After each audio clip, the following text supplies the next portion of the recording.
Good morning, guys. Monday morning.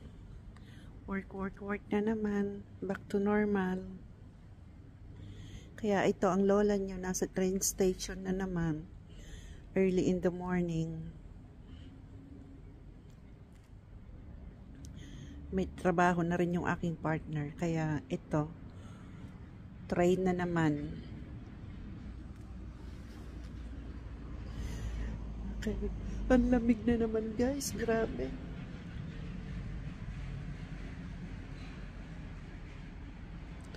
Grabe ang lamig.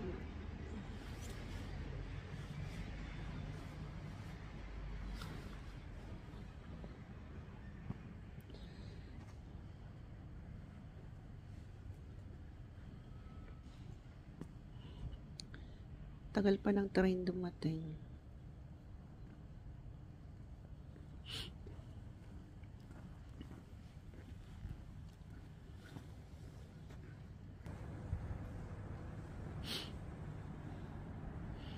Madilim pa, nag-adjust kasi yung oras ngayon dito. Umurong ng 1 oras. Umurong ba o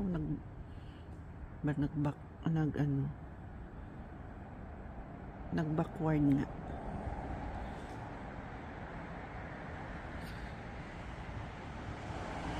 Kasi winter na naman, pa-winter na naman.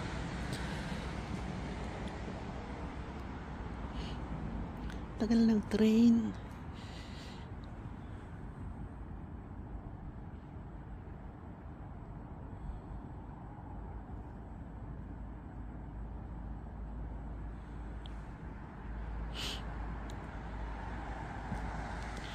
Di pa man din ako nagpatong ng aking damit.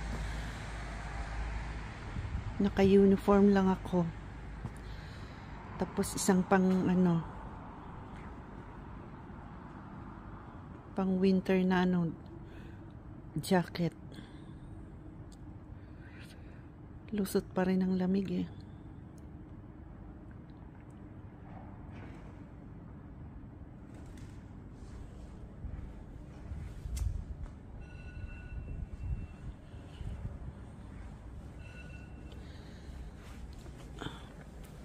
Uupo nga ako.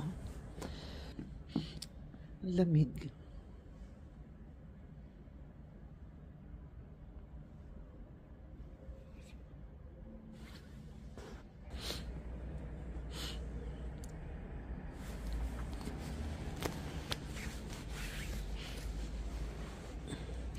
Kailangan pag winter may na ako, may gloves. Masakit sa kamay pag malamig.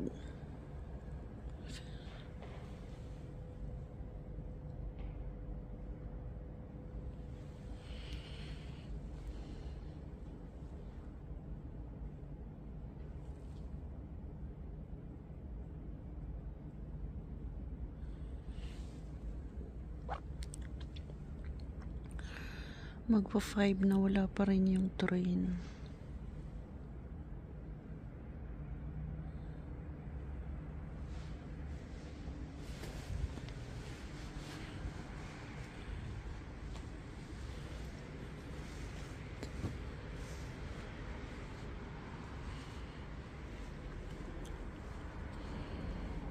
Ang tagal ng train, guys.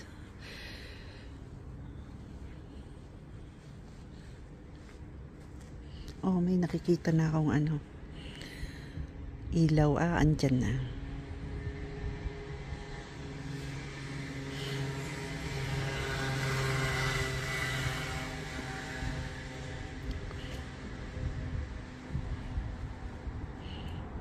Andyan na train, guys. May nakita na akong ilaw ng train.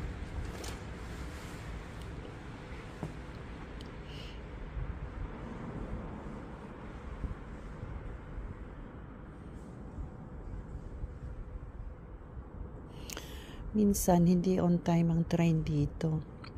Lalo na pag winter na.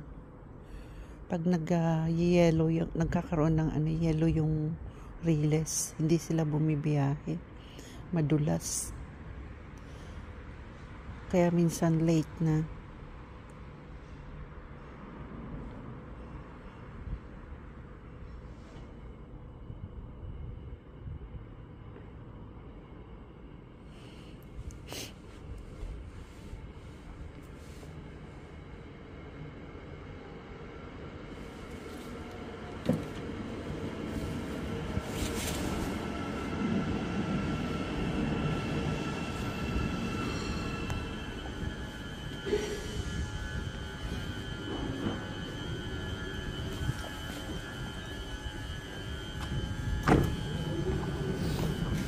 Hello.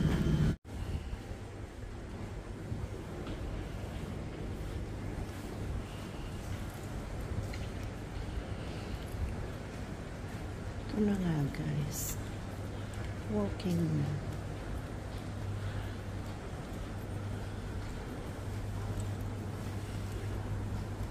Walking again.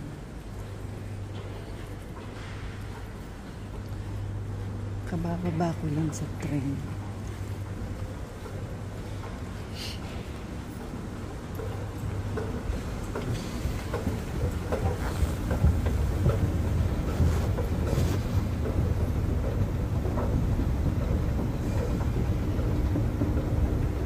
Katamad maglakad.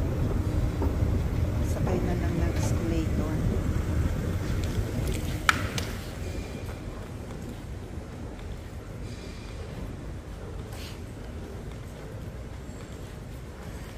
Anyways, good exercise in the morning.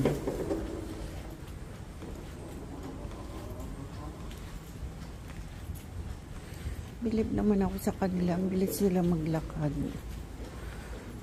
Ako mabilis naman yung hakbang ko ah. Pero sila malayo na oh. Iba na ang matangkad.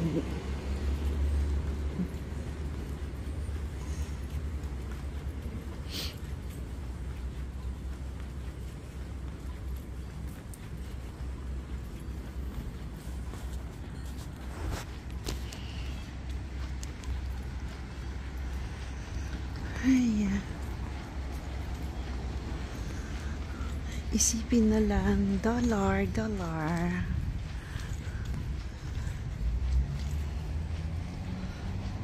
Kumikita ng dollar.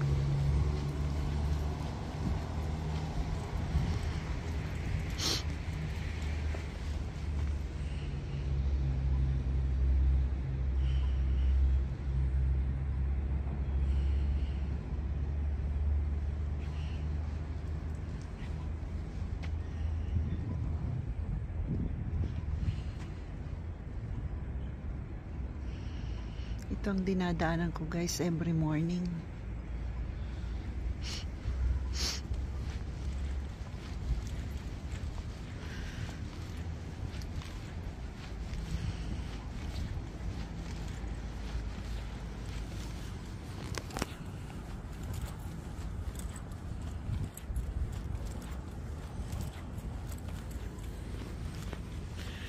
Every morning in the CBD.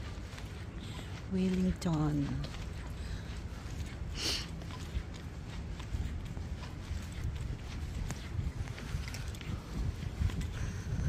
Nakakasakit lang ng ano dito kapag sobrang lamig na. Maglalakad ka sa ganitong ano daanan. Pakalamig.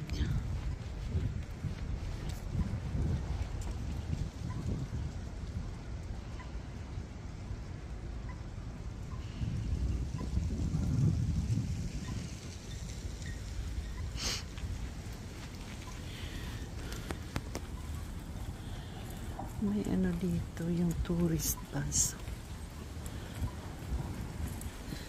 Dito natulog yung mga nagturista. Nag-tour. Nag-hotel sila dito, malamang.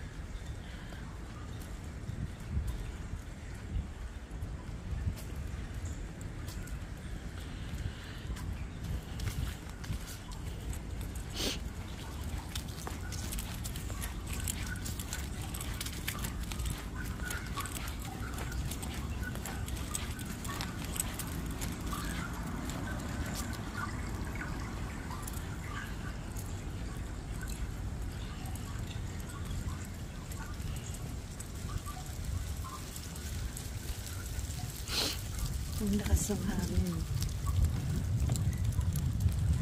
Para na naman ang mga dahon.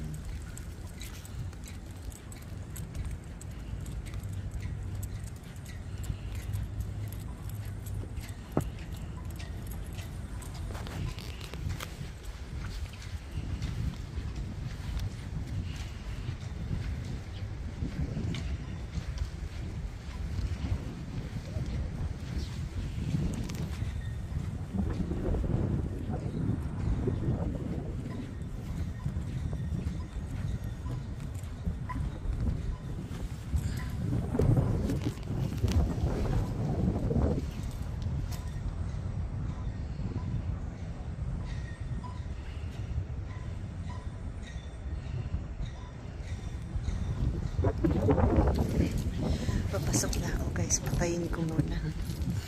Baka masita na naman ako ng guard.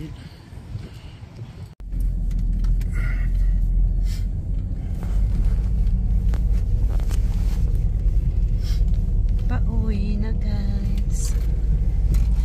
Inabutan na ng gabi. Umalis kaninang umaga ng gabi pa. Umuwi na ng gabi uli.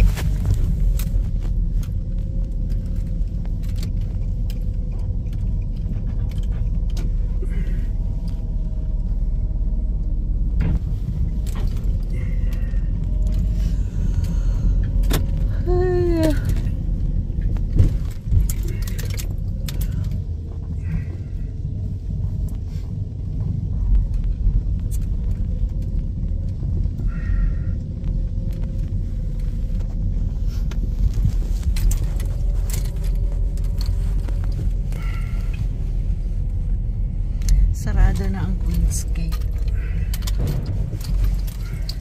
6 o'clock close.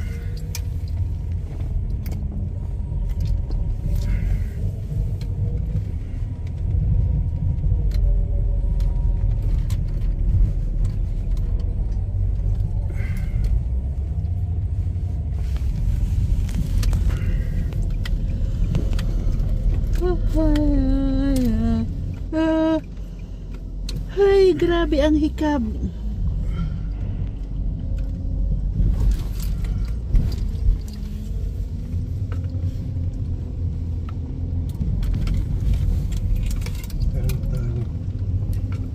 Walang pakialam siya. Minsan guys, yung mga driver din dito, walang pakialam. Kahit mali sila, diretso pa rin. My goodness. Sabi ni Robin Padilla, my goodness. At yung mga gumagawa ng ganon, hindi naman mga Kiwi people. Minsan Indian, Chinese. Ewan ko sa Pinoy, ganon din yata.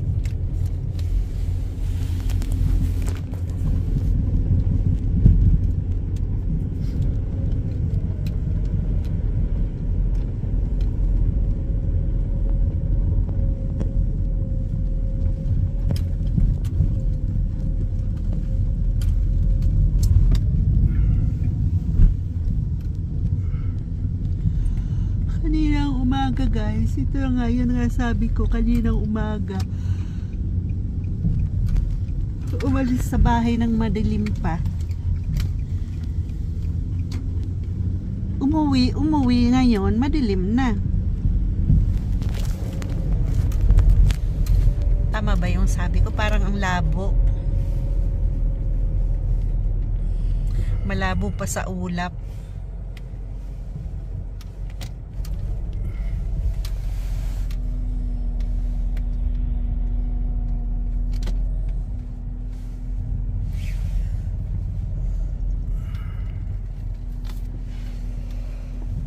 Ay, grabe talaga hikab ko.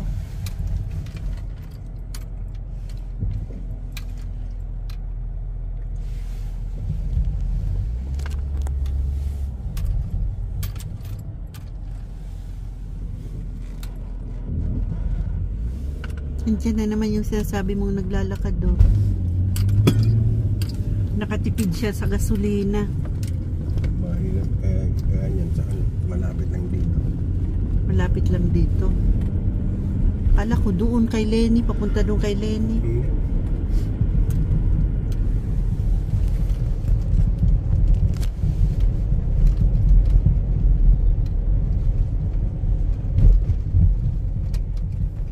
Tipid sa gasolina yung mga ganyan, malapit lang.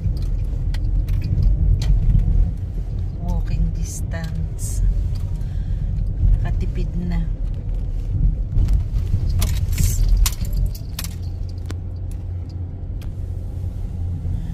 Ito ang mga bahay dito guys, so tipid din sa ilaw, hindi nag-iilaw yung iba.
pera sa May. Nay, kung may buwan pa. Kaloka tong mga to. Ha? Si Bibian, yung nakatira dun sa malapit sa inyo, yung asawa ni Kite. Loko. Talagang may buwan pa sa May daw. Nay ko. Anong ipapahiram ko sa Indo? Maayo na kwarta si lola nyo.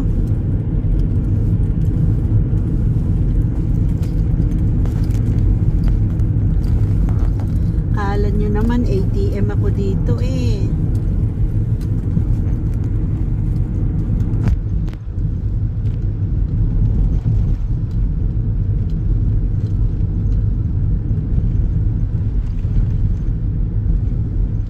Ang masaklap pa, hihiram ng pera, panghanda lang. Ay, Diyos ko Lord. Ang Pilipino, ano talaga, kultura.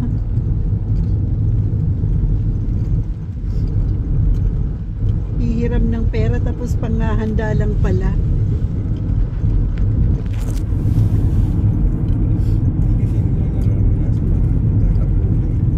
Ha? Hindi kasi nila nararanasan. Correct. Nay ko. Ngayon natuto na ako sa pera. Lambang nilalabas ko. Kailangan may pinagkakagustusan na kailangan talaga.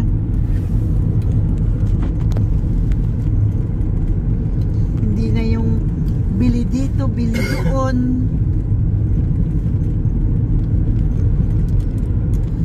Nakakabwisit lang kasi yung hihiram sa'yo. Tapos yun pala, gagastos lang sa panghanda. My goodness.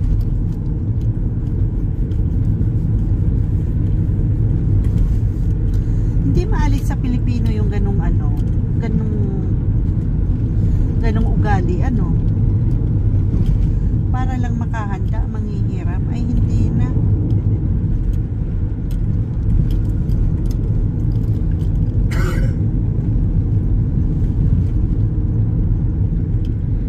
Bahala na dira, walang handa. Ay pagkatapos ng handaan, may isa pa kang problemahin, yung ibabayad. Ay, Diyos ko Lord. Ay, nako. Tama na yung mamroblema ka na lang dun sa panghanda.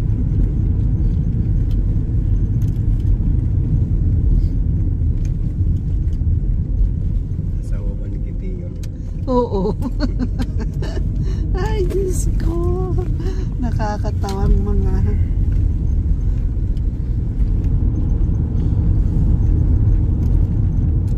Imbis na isa lang yung problema ay saan kaya kukuha ng paghanda, o di makalipas na yung handaan na hindi kayo nakapaghanda, o wala ka ng problema. Hindi rin kasi masaya yung kaibigan na hindi napapainom. Ay, Diyos ko, bahala kayo hindi makalaklak.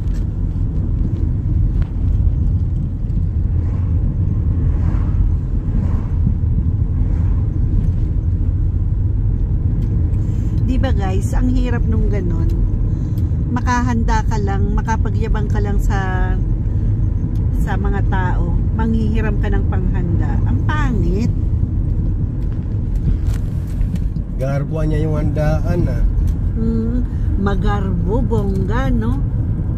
O di pagkatapos ng handa, kulog sa payo. Sakit sa ulo guys. Mag-iisip na kung saan nakukuha ng pambayad. Next. Walang pambayad eh. My God. Pag na munang bayaran si auntie. Pag na muna bayaran si auntie kasi meron naman siya trabaho doon. Nay ko. Akala nyo sa akin dito namumulot ng pera. Hindi naman sa pagdadamot yun. Ang hirap kaya magtrabaho. Kayo kaya dito, ako dyan. Tapos ako naman manghihiram sa inyo. Tingnan natin.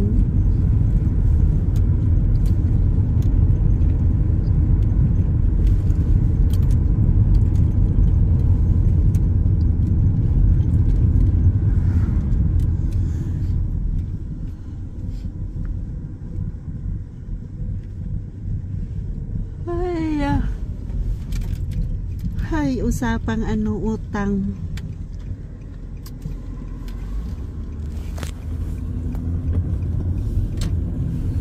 Kalok ko rin talaga mga tao ay. Alam ko na yan eh. Kasi may yung piyesta eh. Saan? Doon sa bato.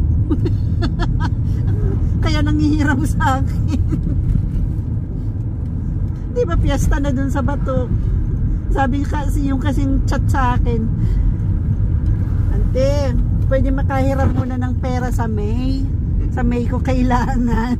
Parang gusto ko sagutin, tangina mo. Alam ko na yung panghanda mo.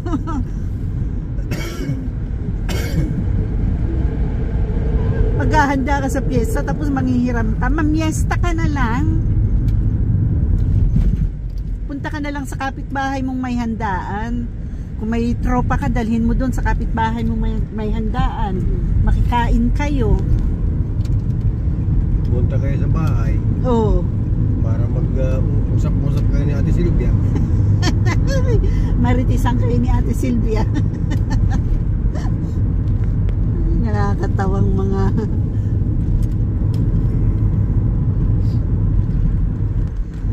Hi guys, hanggang dito na lang guys. Pa-watch naman ako guys sa aking mga munting vlog. Makadagdag po sa aking watch hour. Thank you po, pa-subscribe po. Salamat ng marami. Madilim na.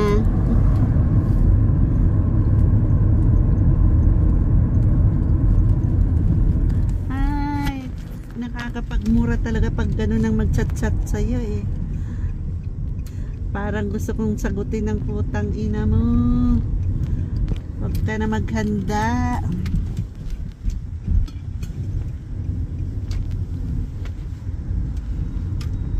Maganda kung may pahanda. Kung mangutang man lang, wag na. Correct.